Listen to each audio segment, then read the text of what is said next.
Olá, pessoal! Oi, pessoal.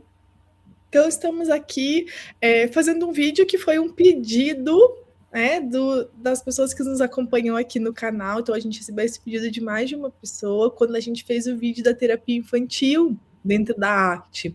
Se a gente pudesse falar um pouquinho de orientação de pais, que é, né, uma das partes do processo da psicoterapia infantil. Então a gente achou legal colocar isso aqui, até para desmistificar alguns mitos que a gente tem em relação à orientação de pais. E até o nome acho que diz um pouco nisso, né? Para quem que a gente deve fazer a orientação de pais, para que a gente deve trabalhar com isso. E que momento que é utilizada a orientação de pais? Né? Uhum. Então, acho que a nossa intenção é trazer um pouquinho mais dessa clareza para vocês, como funciona o nosso trabalho nessa área também. Isso aí.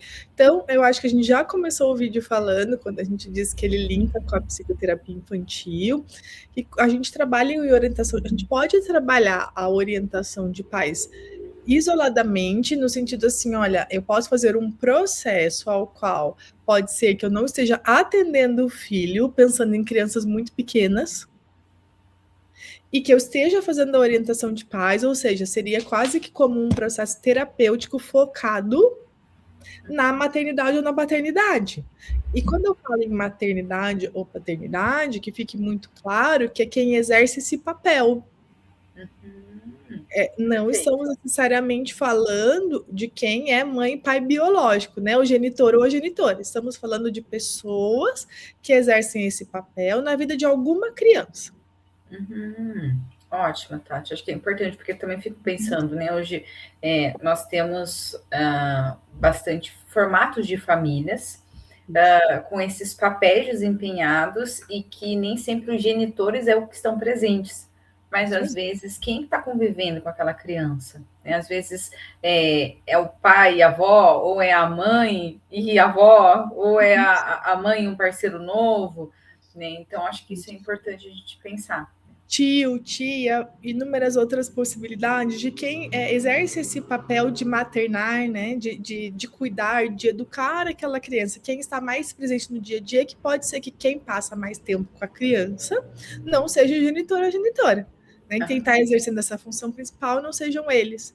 Então, eu acho que esse é um ponto que a gente precisa entender e colocar. Né?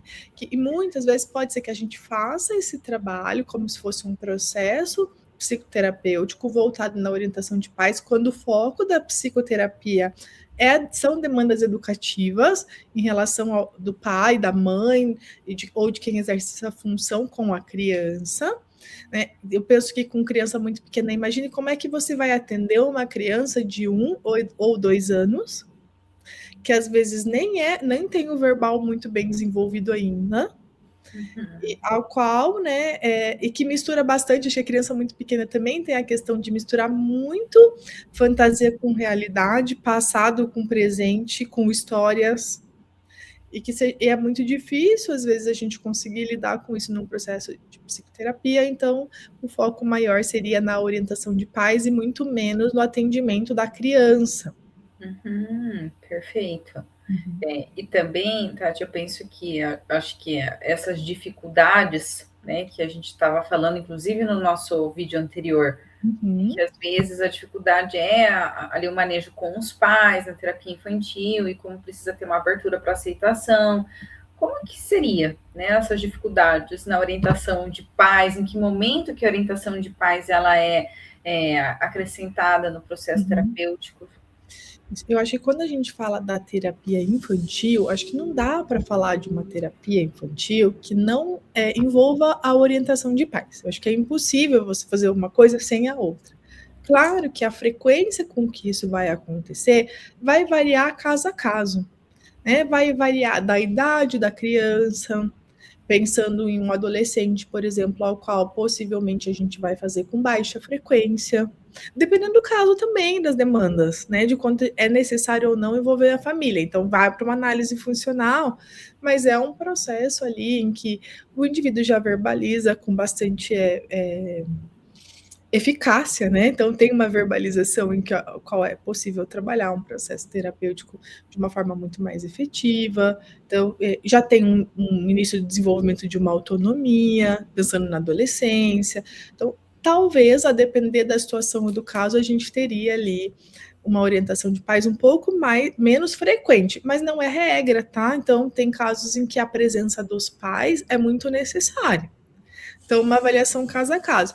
Tem casos que é quase que quinzenal, uma semana com a criança, uma semana com os pais, uma semana com a criança, uma semana com os pais, a depender do que a situação se coloca. Então, como vocês viram ali, né, como tudo na psicologia, cada caso é um caso, a resposta depende. Eu acho que o que não depende é que, assim, é muito difícil a gente conseguir fazer um processo terapêutico infantil com bons resultados sem envolvimento dos pais.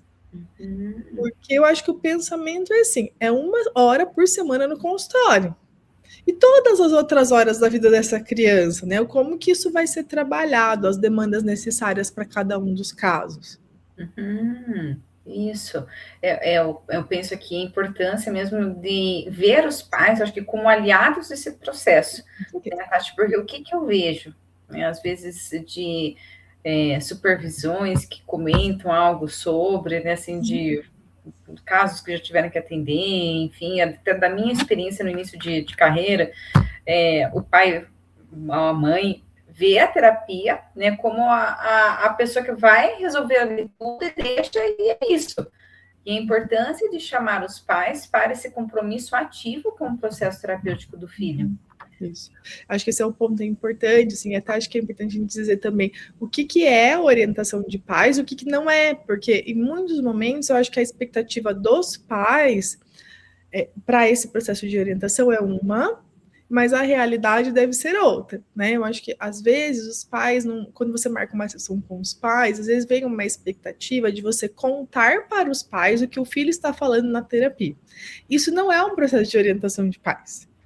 Não que a gente nunca vai falar nada, mas veja, para eu ter uma confiança com aquela criança, é uma relação sigilosa, ao qual algumas coisas vão ser faladas sempre com a autorização da criança, dependendo da idade, se ela tem a consciência de dar autorização, ou relativizando algumas informações.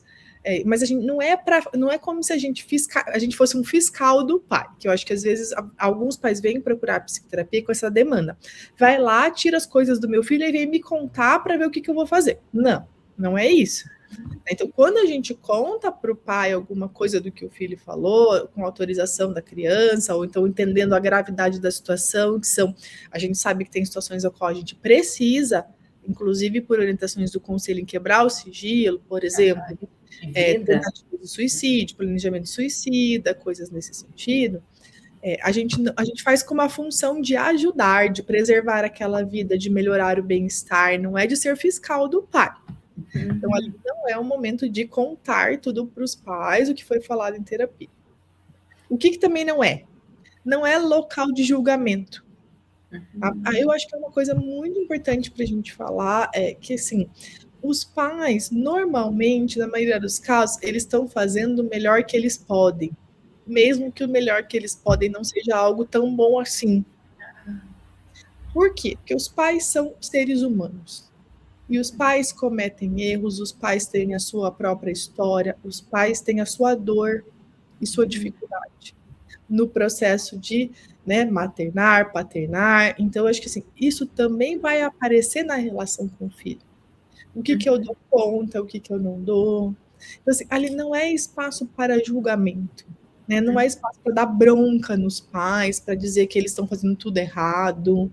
Porque às vezes sempre nessa visão de aliados, né, Tati? Aliados e vamos juntos com o mesmo objetivo de promover a melhora para o filho. Isso. E eu não sei, porque às vezes eu acho que nesse processo de orientação, alguns pais, eu não sei se você assistiu no passado, mas às vezes ficam muito sob controle da Super Nani, quando tinha o programa dela na TV. Porque o que ela fazia? Ela observava as interações ou filmava, ela chamava os pais para conversar e ela dava esporro nos pais. E ela dizia, você está fazendo errado, você não pode fazer isso, você não pode fazer aquilo. Se tornava totalmente aversivo, né? Super aversivo, então os pais tinham até medo de ir conversar com ela. Do que ia ver, porque, veja, é punitivo, né? E a gente não tem medo de ambientes punitivos. Eu acho que ali é olhar para os pais, olhar para as dificuldades deles. Não é um processo de psicoterapia individual dos pais, porém, é um espaço que a gente vai precisar olhar para as emoções desses pais, até para eles poderem, porque essas emoções vão aparecer nas interações com os filhos. Como que elas estão atravessando essa relação familiar, como sem querer algumas emoções e ações desses pais estão contribuindo com o comportamento e problema da criança. Então, me faz pensar que a ideia, Tati, é trazer assim, uma certa análise funcional, entre aspas, mas mais assim, num contexto validativo das ações que a pessoa fez, na tentativa do melhor, e trazer uma outra perspectiva de o que mais a gente pode fazer e que vá na direção do que a gente espera. Isso mesmo, que eu acho que assim, em muitos momentos os pais estão ali fazendo o melhor que eles fazem, mas há uma dificuldade de regulação emocional, há uma história ao qual, como é que foi a minha criação e a minha educação, ao qual, por mais que eu critique isso quando eu olho para trás, é muito comum que eu reproduza, não necessariamente igual, mas muito parecido. Porque isso é o automático do ser humano, como ele aprendeu o que é educar, como ele aprendeu que deve lidar com comportamentos da criança que ele não gosta, e ele aprendeu como os pais lidavam. E vai reproduzir, né? E vai reproduzir. Então, assim, é muito comum que isso aconteça. A gente precisa entender essas práticas quando elas acontecem, que é comum da educação. Então, veja, para os pais, o que a gente fala da educação ali, né? Da questão até da arte e da aceitação. É importante que os pais olhem para suas emoções difíceis, para que eles possam, de alguma forma, entender se eles estão respondendo a valores que são importantes na maternidade, ou se eles estão respondendo às próprias emoções, porque quando a gente sabe que todos nós, quando a gente vem uma emoção muito forte, ela influencia a ponto que normalmente a gente é impulsivo ou paralisa, que é o contrário de ação, compromisso com valores. Então, assim, a gente pode ir para um dos dois extremos. Ou a gente é muito impulsivo e faz algo diferente do valor, ou a gente paralisa e não faz nada, ou a gente se comporta de acordo com os valores. Sim. E eu acho que essa perspectiva, né, Tati, assim, de qual é o pai, a mãe que eu gostaria de ser, como é a relação que eu quero construir com meu filho, quais ações da minha parte eu posso exercer na função dos meus valores, e que isso seja compatível com o que a gente está traçando em objetivos terapêuticos para aquela criança. Com certeza. Então, assim, a arte, dentro desse processo de orientação de pais, ela vai focar na flexibilidade psicológica dos pais ou dos cuidadores ali, com o objetivo da melhora da dinâmica familiar. Porque assim, eu acho que há mudanças de comportamento para a criança, e automaticamente essas mudanças de comportamento elas vão afetar os cuidadores também. Então, é a dinâmica que muda. Quando um muda, a dinâmica inteira muda. Então, nesse processo de orientação de pais, eu acho que o foco é esse. Então, assim, olhar para isso, assim, a aceitação, então eu vou lidar com meus sentimentos, porque assim, eu sou mãe e digo para vocês, eu sempre para mim foi um desejo ser mãe, então foi algo valoroso ao longo da minha vida, porém, isso não isenta o fato de que também é muito difícil. Desafiador. E desafiador. E em vários momentos a gente sente raiva, em vários momentos a gente sente culpa, a gente brinca assim, que nasce uma mãe, vem junto a culpa. A culpa. Vários momentos a gente sente frustração, e muitos momentos que isso acontece, a gente age de uma forma impulsiva. Então, eu acho que a aceitação vem para a gente estar mais consciente das nossas próprias ações como pais, e a gente conseguir entender se as ações correspondem aos nossos valores de maternidade e paternidade, porque a impulsividade ou a inação, ela vai aparecer em vários momentos. Sim, e eu penso aqui também, acho que a importância da abertura dos pais nessa conversa de orientação, para que eles estejam abertos e entender que não é esse lugar punitivo, como a gente estava falando, mas de entender os próprios comportamentos deles como uma ferramenta, um meio de processo de mudança da criança. E eu penso assim, se eles já estão levando, né, o filho para a terapia, já tem um grande passo de comprometimento com a melhora. E a gente precisa validar isso também. Eu também acho que é um ponto ali. E o processo terapêutico, o processo de orientação de pais também não é falar para os pais assim, ó, vai lá e faz isso. Uhum. É trazer mais autoconhecimento, entendimento dos seus próprios padrões, das suas próprias histórias, entender os seus próprios valores como mãe e pai, para Pensar em poder alternativas, né? pensar em alternativas para poder se conectar a eles, porque assim, eu tenho os meus valores como mãe dentro da maternidade e eu tento sempre me comportar de acordo com eles. Algumas vezes eu vou conseguir, outras não, né? Porque às vezes as coisas vão ser difíceis. Agora, assim, não necessariamente os mesmos valores, os mesmos comportamentos que eu tenho com as minhas filhas serão aquele que aquela de família, a outra dinâmica familiar vai valorizar. Uhum. Então, não sou eu que vou chegar e falar, faz isso. Não é um Com Ctrl-C, Ctrl-V, né, de isso. protocolos, e também não é como se a gente fosse em consulta com um nutricionista, por exemplo, que a gente chega lá com um planejamento alimentar, um cronograma, que é você seguir aquilo, opção 1, 2, opção 3, e aí você faz isso por 30 dias e depois você volta. Né? É mais essa ideia de construção de quais comportamentos podem ser mais benéficos, quais comportamentos observar, até nessa questão, né, da autoobservação dos pais, e se for necessário, né, a gente indica, oferece suporte para os atendimentos individuais deles, né? Para a psicoterapia individual, acho que isso é bem importante. Tem alguns casos que a gente vai encaminhar para a psicoterapia individual também. Eu acho que é olhar para essa dinâmica. O que aquela criança em específico, daquela família precisa, necessita? Qual é, né, o que vem gerando sofrimento para ela nesse momento? Para que a gente possa trabalhar dentro dessa dinâmica para poder mudar, né, dentro dessa relação em pais e filhos. Então, assim, eu acho que quando a gente olha até para as pesquisas, eu estava olhando, dando uma olhada rapidamente em umas revisões da ACT sobre orientação de pais, e elas dizem assim que os principais resultados que elas conseguem é diminuição do estresse parental, porque eu acho que é difícil educar. É difícil, eu acho que, como eu disse para vocês, a gente tem sempre culpa, tá sempre se cobrando, a gente quer fazer o melhor, com as habilidades que a gente tem, nem sempre vai sair o melhor resultado. O melhor é relativo sempre também, né? Eu acho que esse é o ponto. O melhor é sempre relativo. Então, há uma diminuição do estresse parental, então a pessoa consegue maternar ou paternar com menos estresse. Há um aumento da satisfação parental, de ter, né, estar feliz em ter meu filho, então estou feliz em ser pai ou ser mãe. E uma coisa que é muito bom na dinâmica entre os dois também é a melhora na comunicação entre pais e filhos. A assertividade. Porque eu acho que, assim, às vezes as pessoas, o filho tenta comunicar, ou os pais tentam comunicar alguma ideia, algum sentimento, alguma situação, nem sempre isso é bem recebido.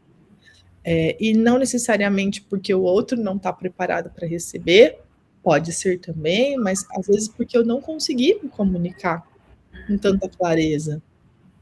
Né? Então, eu acho que esse é um e vai criando distanciamentos, às vezes contribuindo mais para aquelas emoções intensas. Então, que bom, porque envolve o que da arte? A abertura, a flexibilidade psicológica, no sentido de abrir espaço para emoções desconfortáveis, até ouvir coisas desconfortáveis e ter ações baseadas em valores. Isso. Então, eu acho que esse é o ponto para a gente olhar ali, né? Eu acho que na orientação de pais, a gente está ali como um aliado dessa família, não é nem do pai, nem da criança, é da família. Para poder ajudar, de alguma forma, a redução de sofrimento de ambos os lados.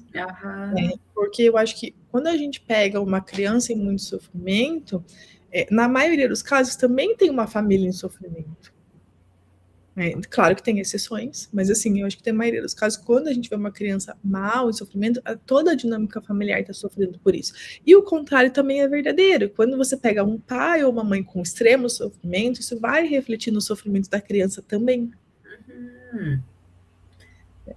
Então, a gente vai tentar trabalhar para que essa dinâmica familiar vai se ajustando e eles consigam ter mais qualidade de vida.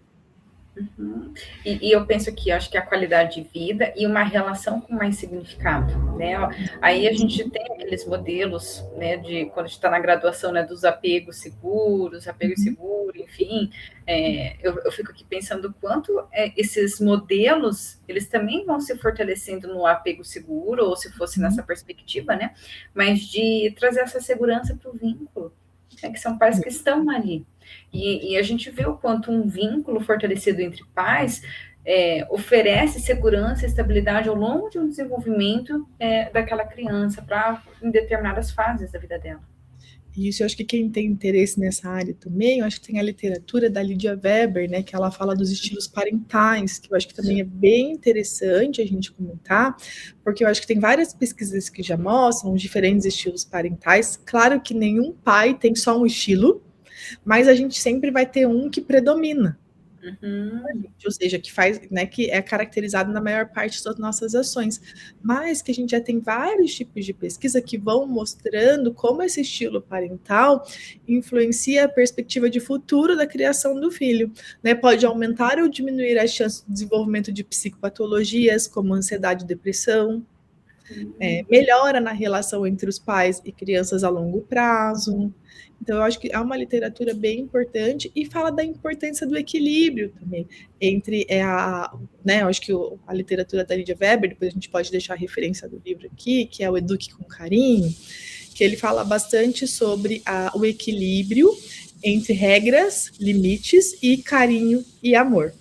Né? Então, uma educação equilibrada entre as duas coisas, porque eu acho que hoje muito se fala sobre educação positiva e tem um mal entendimento muito grande ali na população em geral sobre o que é a educação positiva.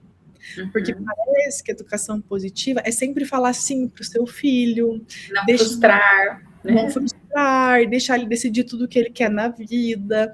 E eu acho que a literatura e as pesquisas vão mostrando como isso tem consequências ruins a longo prazo. Inclusive, na verdade, para a própria criança. Né? Como isso vai que são necessários ela aprender as frustrações, dificuldades, né? Então acho que é bem importante deixar clara essa diferença mesmo, porque quando a gente ouve, né, acho que a ideia de educação positiva vem a ideia de não posso mais brigar, então eu não posso pontuar quando a criança faz algo de errado. Não, a gente posso falar que ela não pode fazer, né? Eu acho que a Lydia Weber tem ali bastante estudo sobre educação positiva. A gente tem também a Rosa Nantes, que foi uma doutoranda da Lydia, que também fez pesquisa sobre educação positiva, publicaram um livro sobre isso, que eu acho que fala muito disso, né? De como que essa questão do equilíbrio mesmo entre limites, a criança saber o que não pode, porque uma criança que não tem limites, ela vai ter bastante dificuldade de se relacionar no futuro. Imagina assim, em todas as relações a gente precisa de limites, porque eu não posso fazer o que eu quero, posso fazer o que eu quero com você, Ana? Não. Tem um limite do respeito, tem um limite do cuidado. Regras, né? De regras. E que se eu me acostumar a fazer só o que eu quero sem me frustrar, possivelmente eu vou ter um nível de sofrimento muito grande no futuro, porque ninguém vai, a vida não é assim. Né? Não tem nenhum ambiente em que é possível fazer isso. Sim, e a importância também, acho que dos pais entrarem em contato com as coisas deles, como a gente estava falando anteriormente, mas o que eu vejo também algumas frases assim, é que o que eu sofri eu não quero que o meu filho sofra.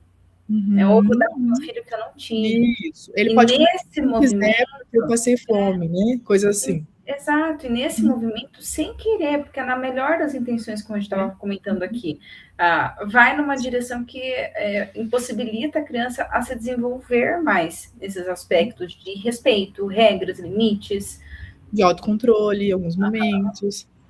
Aí eu acho que isso é um ponto importante, aquilo que a gente falou, os pais estão fazendo o melhor que eles podem, de acordo com as questões, as limitações de habilidades, as questões psicológicas que eles têm naquele momento. Porém, às vezes eles precisam de uma ajudinha para desenvolver novas habilidades, novas perspectivas, né?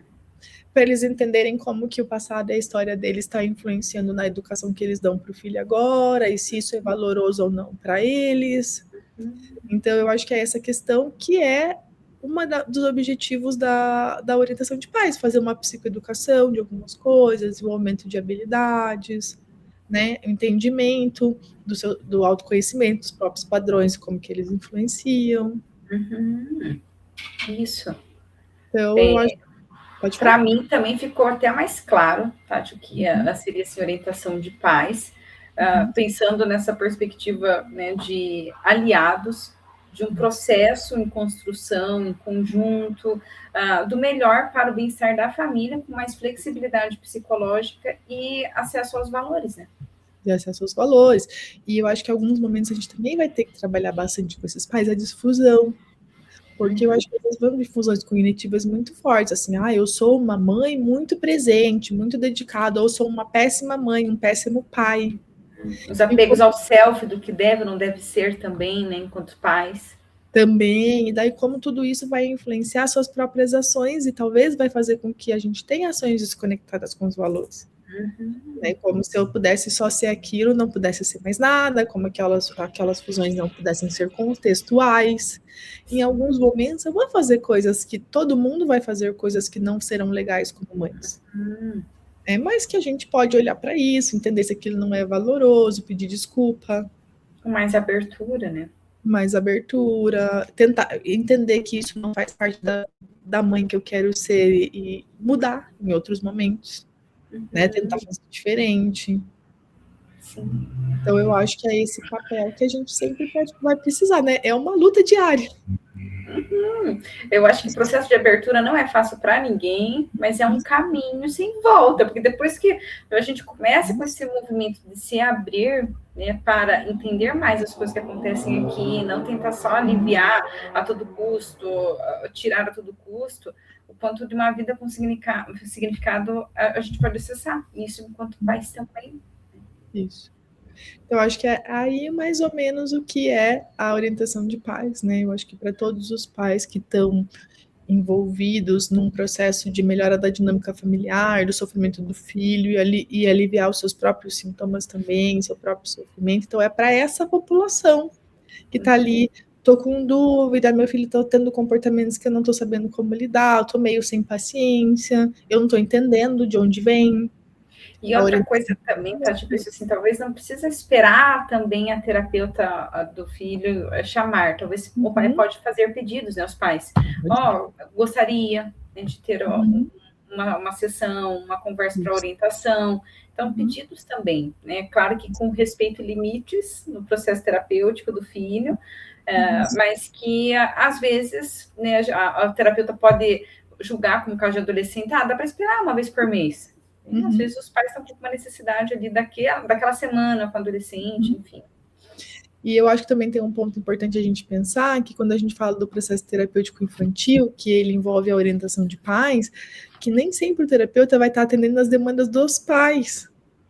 Tá? Então, porque, igual a gente falou, o foco é na melhora da dinâmica familiar como um todo, na redução do sofrimento, né, o aumento da flexibilidade psicológica. Mas, às vezes, o pai vai ter uma demanda, o filho vai ter outra, e a gente vai avaliar ali o que a gente vai fazer em termos de intervenção para ajudar a melhora dessa dinâmica de relacionamento. Exato. Talvez não seja o que nenhum dos dois quer, seja um equilíbrio entre as duas. Dependendo do que vier, claro, né? Como eu já disse, cada caso é um caso. Mas eu acho que hoje é por isso, né, aqui é o nosso papo de orientação de pais. Agradecer a sugestão de tema de vídeo que vocês nos deixaram e deixem mais e mais aqui. Tem um pedido que é antigo já sobre formulação de caso em ACT. Trazer um caso aqui para a gente discutir. A gente está pensando como faria isso de uma forma ética, talvez um caso fictício, enfim, para não expor ninguém, e que a gente possa talvez discutir sobre, mas sem essa questão da ética, né? Com a questão da ética, perdão, incluindo aqui para não expor e não passar dos limites de respeito. Então, fora essa dica aqui que já nos deram, né, continuem nos deixando aqui sugestões que a gente vai seguindo aí a ideia de vocês, porque esse canal é para vocês também. Isso aí, a gente adora quando vocês interagem com a gente, trazem sugestões, mandam comentários, né, ou escrevem realmente o que vocês acharam do vídeo, então é muito legal ter essa interlocução. Então é isso, pessoal. Não deixem de curtir, compartilhar, enviar para aquelas psis que trabalham com crianças ou para os pais que vocês também conhecem e compartilhar o nosso canal com outras pessoas. Isso mesmo. Obrigada, gente. Até a próxima. Até a próxima. Um beijo. Tchau, tchau. Tchau.